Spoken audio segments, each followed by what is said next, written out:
One thing that we hear a lot is, there's always the new hot trends, right? First it was this, now it was that. TikTok. So yeah, well, I actually like TikTok.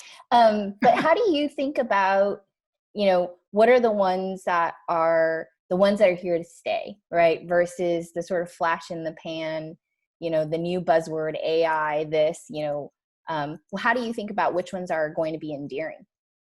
Well, online learning is here to stay because we've been doing it for a little while now, and it's proven to be effective. It's proven to be cost effective. It's proven to help us actually connect better, because when you're on camera like this, you're really up close and personal with people, even more so than in person. So that's one that's here to stay, and it's going to get super dynamic over the years to come in terms of how we engage in that. So that's one that really sticks out in my mind. Another that really sticks out in my mind is this idea of really allowing us to connect not only one-on-one, but to connect with larger audiences, both from a leadership perspective and from an individual perspective. Through technology, we have the ability to connect with much, much larger audiences. I think about some of the things I saw recently where folks were doing graduations, Yeah. ceremonies online, or people were running telethons and touching people virtually. So I really just see an expansion in that space. Some of the things that I also think about is some of these like tools like chat bots and always on platforms that allow leaders and teams to engage in. So you think about something like a sounding board where it's right there within the flow of work. So I That's right. don't have to leave my space, right? I can get an online coaching support right there at work on the computer.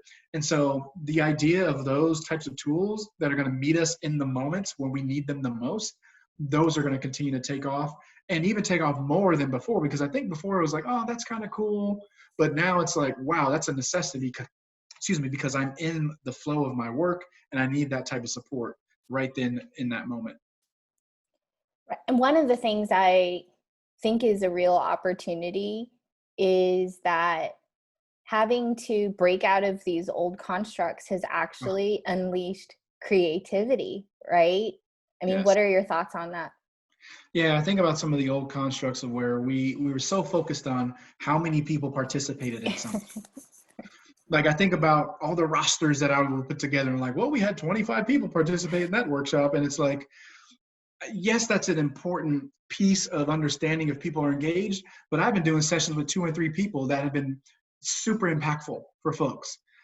So the numbers game, I think we're going to start to go away from that as learning professionals, because it's more about the impact game. That's right. If I can change one leader's mind or behavior that ultimately has a multiplying effect on his or her fellow leaders, that's more important than, hey, I had 150 people at that session the other day on leadership and I didn't touch anybody. That's So right. that's one of the things that I see just kind of evaporating, playing with the numbers game. And the other thing I see evaporating is learning having to prove their impact. Thank Well, goodness. show me how that's impacting the bottom line. It's impacting it now more than ever. So those are just some things that are in my mind. I know I'm being facetious, but that's what comes to my mind. No, I think look at Sounding Board, we think a lot about impact as well. And that's actually where I think the technology is also a real enabler, right? Because now we can start to understand the impact that people have in different ways than just a smiley sheet at the end of a workshop, Yes. right? There's so many ways to think about and understand what type of impact that learning is having, who it needs to reach, and then what message Absolutely. needs to reach who, when, right? And I think technology is that enabler. Like you said, it's about meeting the learner where they are and actually understanding that your leaders have different needs. Absolutely. And I think about like data, how learning leaders have been, data is been challenging for us to Yep. really look at, to see impact and to understand, if people are finding value in things. So to your point around technology, I think technology is going to come to the forefront to help us really understand that impact way better, way more seamlessly. and in a way that supports what we're doing, and not as this deterrent of, well, this number doesn't match to this number, so we don't know if the person attending that course actually changed their behavior. It's not going to be that type of game. It's going to be more of this supportive conversation, or supportive story that's going to allow us to drive impact for years to come. Well, I am right there with you. It, for me and at Sounding Board, and obviously for you, it seems like it always is about the outcomes that you're driving to Yes. and the impact that you're having. And I think what's exciting about this moment is that it feels like people and executives, you know, C-level leaders are starting to really understand that. Yes, they are getting it at a higher clip and a higher pace than I would have ever imagined. And it feels amazing. And so I really hope that everyone starts to optimize and take advantage of this moment, and also make it more than a moment.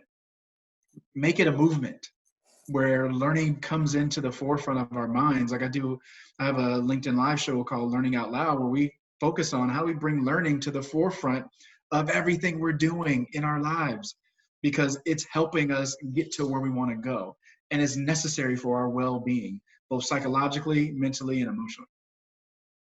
Well, I don't think I can add anything on that.